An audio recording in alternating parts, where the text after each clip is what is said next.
The most silent scam. I repeat, it is the most silent scam. आपने online scam के बारे में तो जरूर सुना होगा। Savings disappeared before her eyes. Fraudsters can steal OTPs in various ways. यहाँ आपको तुरंत पता चलता है कि आपके साथ स्कैम हुआ है। लेकिन क्या अगर आप स्कैमर को खुद ही पैसा दो और समझ बाद में आए? तो आज मैं आपको एक ऐसे स्कैम के बारे में बताऊंगा जहाँ पे आपको पता भी नहीं चलेगा कि आपके साथ स्कैम हो रहा है, वो तो बाद में पता चलेगा। और वो कब? एक ऐसा स्कैम जो आपके साथ करके चला जाएगा लेकिन आप कुछ कहोगे भी नहीं। तो आइए खुलासा करते हैं एक ऐसे स्कैम का जो आपके आसपास में हो रहा है। मैं बात कर रहा हूँ लोन के नाम पे होने वाला सबसे साइलेंट स्कैम।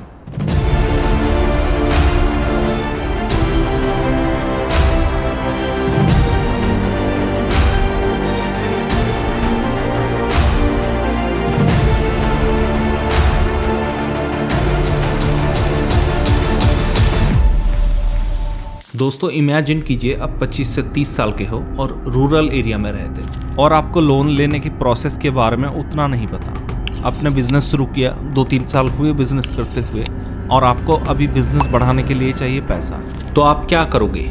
ज़्यादातर केसों में लोग लोन लेना प्रेफर करते हैं। तो आपका अगला स्टेप क्या रहेगा? सिंपल सी बात है, आप अपने बैंकर से बात करोगे। रूरल एरिया में ज़्यादातर नेशनल बैंक्स होते हैं, लेकिन लोन लेने के लिए नेशनल बैंक्स में चाहिए डॉक्यूमेंटेशन और सिक्योरिटी। अगर आपके पास प्रॉपर डॉक्यूमेंटेशन है तो ठीक है, लेकिन अगर आपके पास नहीं है तो आप क्या करोगे? और यही से ही शुरू होता है असली स्कैम, क्योंकि रूरल एरिया में ज़्यादातर लोग प्रॉपर डॉक्यूमेंटेशन कभी मेंटेन नहीं करते जब तक ज़रूरत ना हो। तो क्वेश्चन ये है, अगर आपका बैंक लोन नहीं देता है तो आप क्या करोगे? तो आप दूसरे बैंक या फाइनेंस कंपनी में जाना प्रेफर करोगे। लेकिन सबसे पहले दिमाग में ये आएगा कि मैं तो दूसरे बैंक में किसी को जानता भी नहीं। अगर आपके कांटेक्ट में कोई है तो आप उनसे कांटेक्ट करोगे, लेकिन अगर नहीं है तो बैंक या फाइनेंस में डायरेक्टली जाने के बजाय आप अपने दोस्त या रिश्तेदार से किसी के रेफरेंस के बारे में पूछोगे। फिर कोई ना कोई आपको किसी का कॉन्टैक्ट देगा, लेकिन वो कॉन्टैक्ट किसी एजेंट का भी हो सकता है। अक्सर 70 to 80% एजेंट्स फेक होते हैं और यहीं से शुरू होता है असली गेम। फिर वो एजेंट आपके घर या बिजनेस प्लेस में आएगा, आपको ये समझाएगा कि डायरेक्टली बैंक या फाइनेंस कंपनी में आपको लोन नहीं मिल सकता है। वो क्यों? क्योंकि आपका कोई खमियां दिखाकर कोई ना कोई बहाना जरूर मारेगा जो आपको पता नहीं है। और वो क्या हो सकता है? आपका सिविल स्कोर लो है, आपका ITR प्रॉपर फिल नहीं है, आपका बैंकिंग एवरेज लो है और आपको लगेगा कि वो ठीक कह रहा है। तब वो एजेंट आपको बोलेगा कि फलाना बैंक का फलाना मैनेजर है जो अपने सेटिंग में है, उनको थोड़ा सा पैसा देंगे तो काम बन जाएगा। और वो पैसा मैनेजर को नहीं मिलता है, एजेंट ही मैनेजर है। और ये हुआ पैसा लेने का तरीका नंबर 1। अगर आपको पता है कि आपका सारा डॉक्यूमेंट्स ठीक ठाक है तो पैसा कैसे लेगा? यहाँ पे लिया जाता है प्रोसेसिंग फीस। ये बात कुछ हद तक सही है कि लोन लेने से पहले कुछ खर्चा होता है, लेकिन वो कब? सिर्फ होम लोन या मॉर्गेज लोन लेने से पहले सर्चिंग और वैल्यूएशन के लिए जो खर्चा होता है वो ही है। इसके अलावा अगर कोई आप अनसिक्योर्ड पर्सनल लोन या बिजनेस लोन लेते हैं तो कोई भी बैंक आपको डायरेक्टली पहले से चार्ज नहीं करेगा। जो भी चार्जेस होगा बैंक से डिडक्ट होके अपने अकाउंट में आएगा। लेकिन ये एजेंट्स आपको अपफ्रंट प्रोसेसिंग फीस मांगेगा, डॉक्यूमेंटेशन के लिए चार्जेस मांगेगा। और ये है पैसा लेने का तरीका नंबर 2। कुछ केसेस में नॉर्मल ITR फिल करवाने के लिए या ट्रेड बनवाने के लिए 5 से 10 हज़ार तक भी लिया जाता है, जहां पे नॉर्मल मार्केट में 500 से 1000 में वो काम हो जाता है। और ये पैसा लेने का तरीका नंबर 3। लेकिन एक बात सोच के देखिए कि आपको वो लोग जो पैसा चार्ज करते हैं वो आप दे देते हो लगभग, लेकिन क्यों?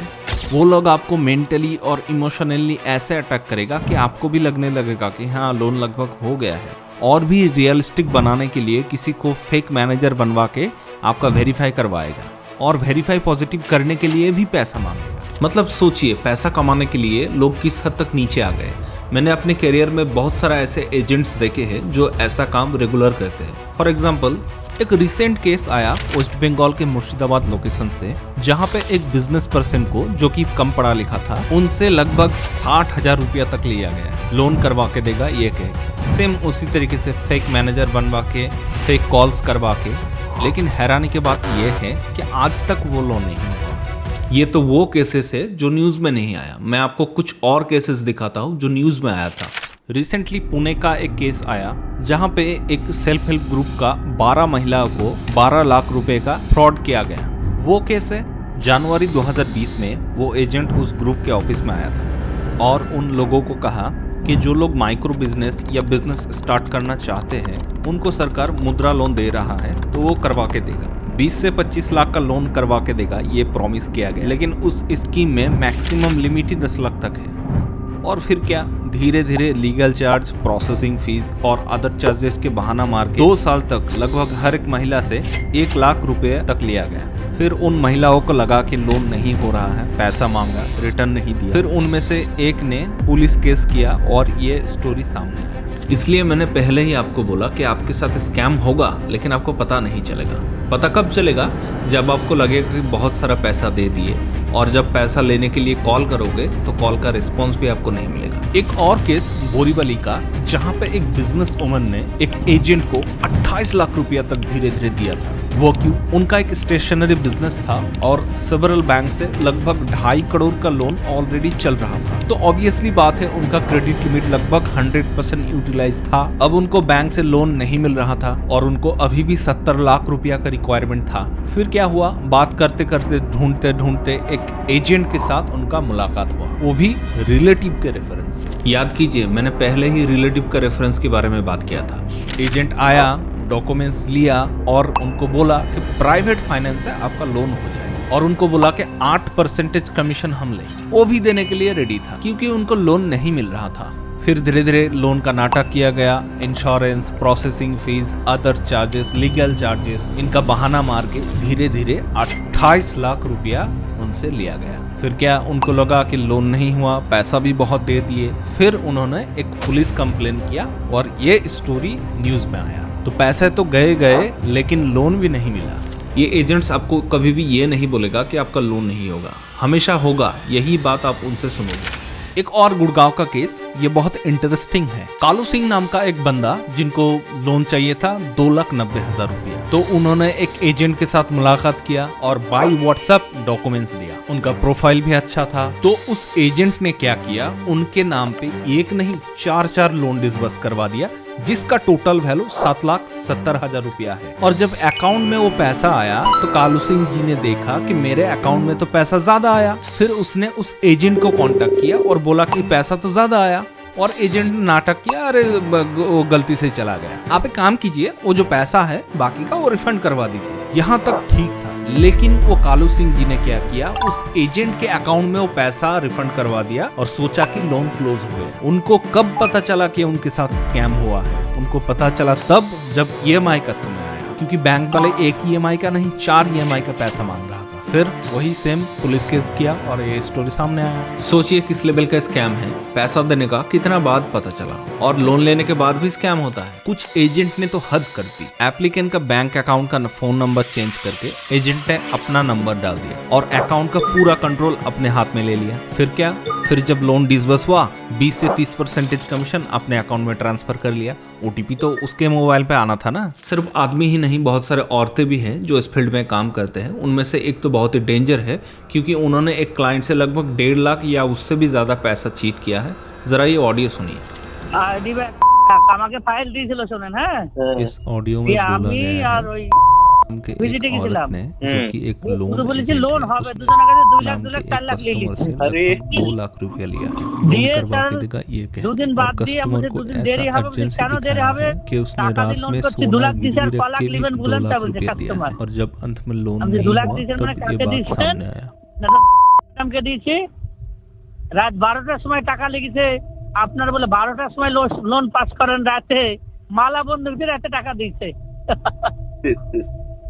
ऐसा बहुत सारे केसेस आते हैं मेरे पास।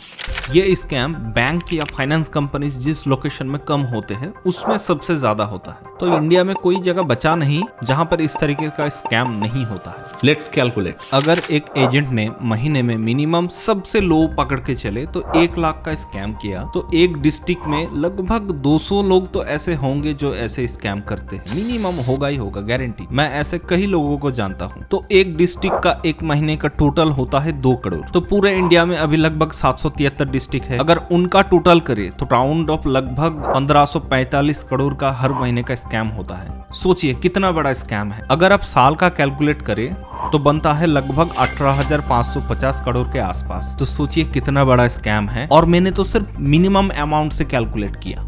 यह स्कैम अपने सोच से भी ज्यादा बड़ा है। अब क्वेश्चन ये है कि ये स्कैम क्यों इंक्रीज हो रहा है। सबसे पहला रीजन अनएम्प्लॉयमेंट। ज्यादातर लोग लोन एजेंट बन रहे हैं क्योंकि उनके पास कोई अच्छा काम नहीं है, तो इस फील्ड को ज्वाइन कर लेते हैं और फिर धीरे धीरे काम सीखते हैं। फिर उनको ये पता चलता है कि लोन लेने से पहले लगभग बहुत सारे लोग पैसा दे रहा है, और जिनके अंदर ग्रीड होता है वो चलते हैं ठगी के रास्ते पर, और लगभग 10 में से 8 या 9 एजेंट भी इस रास्ते पे चलते हैं, और धीरे धीरे लालच बढ़ता जाता है और इनका स्कैम करने का तरीका भी। मेरे हिसाब से ये लोग तो कम होने नहीं वाले हैं, संभल के आपको ही रहना पड़ेगा। तो आइए जानते हैं हम लोग क्या क्या कर सकते हैं। सबसे पहले अगर कोई लोन एजेंट आता है तो उनका बैकग्राउंड आप चेक करिए, या तो आप उनके ऑफिस चला जाइए, क्योंकि अकेले घूमने वाले एजेंट सबसे ज्यादा स्कैम करते हैं और आप उनको पकड़ भी नहीं सकते। हाँ, कुछ लोग जेन्युइन भी होते हैं, सभी स्कैमर नहीं होते हैं, तो बैकग्राउंड चेक करना बहुत ही जरूरी है। या फिर आप एक और काम कर सकते हैं, उनके साथ एक सेल्फी ले लीजिए। स्कैम हुआ तो काम आएगा, सोशल मीडिया का जमाना है। नंबर 2, अगर कोई ऑनलाइन डॉक्यूमेंटेशन मांगता है तो अननोन पर्सन को तो मत दीजिए, उससे अच्छा कोई लेजिटमेट एजेंसी में जाइए या फिर डायरेक्टली बैंक फाइनेंस कंपनी में चले जाइए। तो अगर आप ऑनलाइन अप्लाई करना चाहते हैं तो मैं आपको एक प्लेटफॉर्म सजेस्ट करूंगा जो कि मैं खुद अपने काम में इस्तेमाल करता हूं। और अगर आप एक्स्ट्रा इनकम कमाना चाहते हैं तो ग्रोमो आपके लिए बेस्ट हो सकता है, क्योंकि यहाँ मिलता है मल्टीपल बैंक और फाइनेंस कंपनीज का multiple products like credit cards, loans और भी अकाउंट्स, डीमैट अकाउंट्स। इसको अपने लोकल में सेल करके एक अच्छा खासा कमीशन आप जनरेट कर सकते हैं और महीने का 50,000 से 1 लाख भी कमा सकते हैं, वो भी 0 इन्वेस्टमेंट में। और खुद का एजेंसी भी आप बना सकते हैं, क्योंकि बहुत सारे फेक एजेंट जो है ये काम करते हैं और इसके लिए चार्ज करते हैं। लेकिन अगर आप चार्ज नहीं करेंगे तो आप अपने एजेंसी को अपने एरिया में आसानी से फैला सकते। ऐप लिंक नीचे। तो फिर से आते हैं टॉपिक पर। नंबर 3, लोन लेने से पहले कभी किसी को पैसा मत देना, क्योंकि वो पैसा 90% चांस है कि गया आपका। जो भी प्रोसेसिंग फीस या अदर्स चार्जेस होते हैं वो लोन के साथ डिसबर्समेंट के समय डिडक्ट होके आता है। और अगर आप कहीं पे सिक्योर्ड लोन ट्राई कर रहे हैं जैसे कि होम लोन या मॉर्गेज लोन, तो उसमें चेक के द्वारा पेमेंट किया जाता है और आजकल यूपीआई भी आ गया है, लेकिन उसमें आप चेक कीजिए कि कंपनी का नाम मेंशन है कि नहीं। कभी भी इंडिविजुअल के नाम पे मत दीजिएगा। नंबर 4, ओटीपी जब आए तो चेक कीजिए कहां से आ रहा है और क्यों आ रहा है, क्योंकि वो मेंशन हुआ रहता है। नंबर 5, किसी को नेट बैंकिंग का आईडी पासवर्ड या डेबिट कार्ड का पूरा डिटेल्स मत दीजिए, वरना बहुत पछताएंगे। अगर किसी को लोन क्लोज करना है तो कंपनी के नाम पे ही पेमेंट कीजिए, या तो ऑनलाइन होता है या चेक के माध्यम से होता है या डायरेक्टली अकाउंट में कैश भी डिपॉजिट होता है। और लास्ट, रेगुलर अपना सिविल चेक कीजिए, क्योंकि लोन का हिसाब सिविल में ही रहता है। उनका रिपोर्ट हर महीने चेक कीजिए। मेरे हिसाब से ये करेंगे तो आप स्कैम से बच सकते हैं। बाकी बेस्ट ऑफ लक, मिलते हैं नेक्स्ट प्रोजेक्ट के साथ। Thank you.